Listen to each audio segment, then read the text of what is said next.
안녕하세요. CMS 사고력 교육에 대해서 함께 알아보도록 하겠습니다. CMS에 다니는 친구들에게 저희가 이런 질문을 합니다. CMS 어떻게 다니게 되었어요? 어떤 대답을 할까요? 대부분의 아이들은 이런 대답합니다. 엄마가 다니자고 해서요. 그 엄마는 어떻게 알았을까요? 다른 엄마가 다니고 있어서요. 대부분의 아이들이 이렇게 처음 CMS를 접하는데요. CMS 교육이 기존의 교육과 동일했다면 아마도 이런 모습의 아이로 성장할 겁니다. 자, 그림에 보이시는 것처럼 들어올 때는 어떤가요? 정말 각자의 특성을 가지고 있는 다양한 아이들이 들어옵니다. 그런데 이 문을 통과해서 나온 아이들의 모습을 보면 어떻죠? 네, 모두 동일한 모습으로 나오고 있습니다. 획일화된 교육으로 인해서 정형화된 아이로 만들어내는 거죠. 그렇지만 실제 CMS를 다닌 친구들은 이렇습니다. 아이들의 표정이 굉장히 밝죠. CMS에서는 아이들이 스스로 생각을 자유할 수 있도록 그런 교육을 하고 있습니다.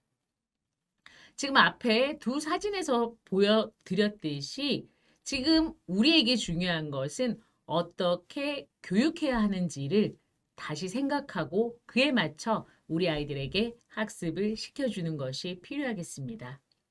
많은 어머님들이 CMS 하는데요. CMS는 어떤 의미를 가지고 있을까요? 네, 아마도 많은 분들은 C니까 사고력이니까 크리에이티브, 수학학원이니까 매스, 스쿨 이렇게 생각을 하십니다. 실제 CMS는 Creative Mathematics School입니다. 네, 바로 소크라테스의 삼파술, 아이들에게 발문을 기초로 해서 스스로 문제를 해결할 수 있도록 이끄는 교육을 하고 있습니다.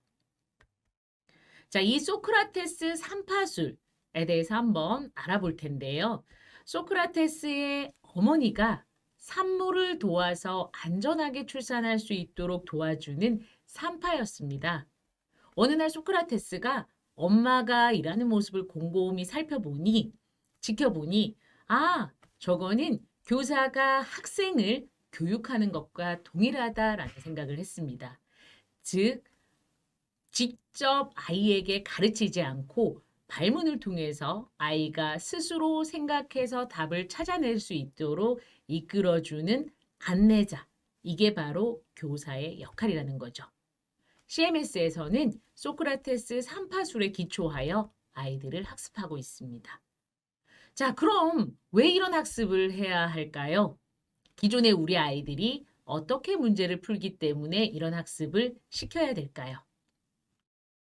보통 우리 아이들이 일반적으로 문제를 해결할 때는 보여드리는 그림처럼 해결하는 경우가 대부분일 겁니다. 먼저 문제를 받고 아는 문제인지 모르는 문제인지 확인하고 아는 문제라면 자신 있게 문제를 해결할 것이고 모르는 문제이거나 평소에 어렵다고 생각한 문제라면 첫 번째 그림처럼 땀을 뻘뻘 흘리면서 두려워하고 있겠죠. 아이들이 해결한 문제들도 대부분은 오른쪽 그림처럼 선생님 또는 학부모로부터 배운 방식대로 해결하는 것이 일반적입니다. 이렇게 기존의 관성으로 해결하는 것에 익숙해진 아이들은 새로운 문제에 대해서 접근하는 것을 매우 어려워합니다. 따라서 우리는 아이들이 자신들만의 방식으로 문제를 해결하도록 교육해야 합니다. 이러기 위해서는 사고력, 스스로 생각하고 궁리하는 힘, 이 사고력도 생각하는 훈련을 해야 하는 것입니다. 운동과 마찬가지인 거죠. 자, 이렇게 생각하는 훈련을 하려면 두 가지 측면에서 생각해 볼 수 있는데요. 첫 번째는 문제를 대하는 태도를 달리하는 것과 교수 방법을 달리하는 것입니다. 먼저 문제를 대하는 태도에 대해서 한번 살펴보겠습니다. 아이들이 문제를 만나면 많은 양의 문제로 훈련하는 것이 아니라 사고의 과정을 거쳐 반성의 과정을 통해서 생각을 하도록 하는 것입니다.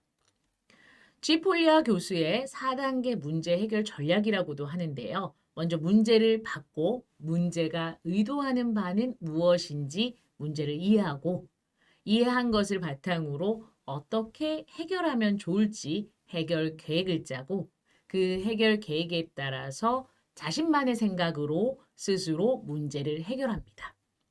여기에 그치는 것이 아니라 네 번째 바로 검토 단계, 즉 반성의 과정을 통해서 다양한 방법으로 문제를 해결하는 것이 중요합니다. 예를 들어서 한번 제가 살펴보도록 하겠습니다. 벌들은 왜 집을 육각기둥으로 만들었을까? 아이들이 쉽게 자신의 생각을 발표할 수 있는 물음이죠.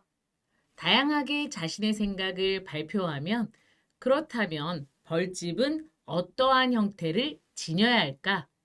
문제 상황을 파악하고 호기심을 유발시킬 수 있는 발문을 자연스레 이어갑니다. 이러한 발문 과정을 통해서 아이들은 빈틈없이 연결될 수 있는 형태를 지녀야 된다는 것을 찾아낼 수 있을 것이고요. 이러한 도형을 직접 활동을 통해서 찾아냅니다. 이렇게 빈틈없이 채울 수 있는 도형을 찾아내면 선생님은 여기에 그치지 않고 발문을 통해 확산적 사고를 이끌어줍니다. 예를 들어서 빈틈없이 붙일 수 있는 도형인지 확인하려면 매번 활동을 통해 직접 붙여보는 방법밖에 없을까? 앞서 했던 반성의 과정과 동일하죠.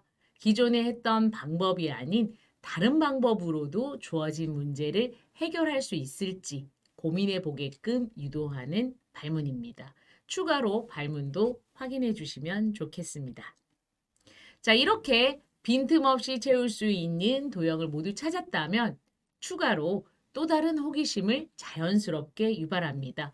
그렇다면 그러한 도형 중에서 벌들은 왜 육각기둥을 선택했을까?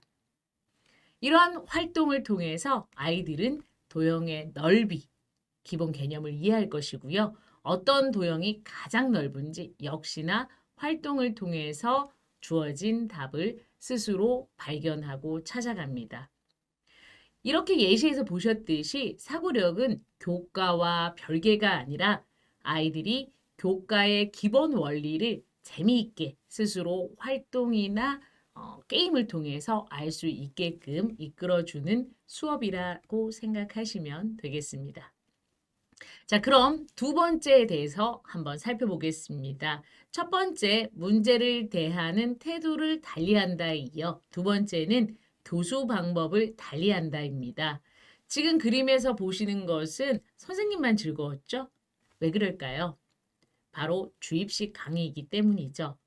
앞서 예시에서 보셨듯이 사고력 수업은 직접 아이들에게 미션을 주고 활동을 통해서 스스로 자신들의 방식으로 문제를 해결할 수 있도록 교육하는 것입니다. 자, 그렇다면 이렇게 교육할 때 어떤 것이 중요할까요? 여러분들도 잘 아시다시피 미래는 혼자서 문제를 해결하는 시대가 아닙니다. 따라서 CMS에서는 조별 학습을 통해서 아이들이 학습할 수 있게끔 이끌어줍니다. 이 조별 학습을 하는 이유는 두 가지가 있는데요. 첫 번째는 모르는 내용을 선생님이 지적해서 발표를 하게 되면은 문제를 틀리지는 않을까, 또 나를 시키지는 않을까 두려움을 갖게 됩니다. 두려움을 가지면 당연히 사고하는 것이 어려워질 수 있겠죠. 두 번째는 학생들끼리 조별학습을 통해서 서로 상호 모방하면서 자연스럽게 의견을 나누고 학습할 수 있는 환경을 만들어주기 위함입니다. 자, 이렇게 두 가지 방법, 문제를 대하는 태도, 교수 방법을 달리하는 것을 통해서 CMS에서는 사고력을 신장시키고 있습니다. CMS 사고력 프로그램은 화면에 보이시는 것처럼 생각하는 IG, 프리-Y, Y, 학년별로 이렇게 구성되어 있고요. 주 1회 100분 수업을 진행하고 있습니다. 한 레벨은 3개월 과정이고요. 수업은 오프라인 센터뿐만 아니라 CMS 온 노이지 센터에서 온라인으로도 수강할 수 있습니다.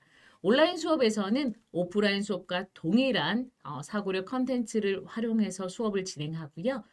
교구 페이지, 인터랙티브한 디지털 교구를 이용한 교구 페이지와 학생들 간의 학생들과 선생님 간의 커뮤니케이션을 할 수 있는 소통 페이지, 줌을 활용해서 수업을 진행하고 있습니다. 세상은 호기심이 있는 사람과 호기심이 없는 사람으로 나눌 수 있는데요. 이 호기심이라고 하는 것, 도전 정신에 굉장히 중요한 역할을 합니다. 비인지 능력, 마음의 근력 또는 회복 탄력성이라고도 합니다. 인내, 끈기, 집중력과 같은 것을 말하고요. 호기심이 없다면 이 비인지 능력은 키우기 어려울 것입니다. 비인지 능력의 5개 스텝인데요. 바로 첫 번째가 호기심입니다. 왼쪽의 어린아이는 바깥 세상이 궁금하지 않았다면 책탑을 쌓는 생각도 노력도 그에 따른 어려움을 견디지도 못했겠죠.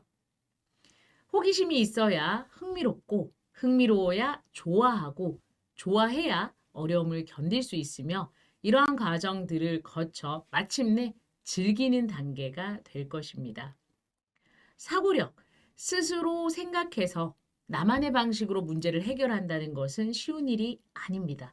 보시는 그림처럼 첫 번째 계단이 굉장히 높을 수 있는데요.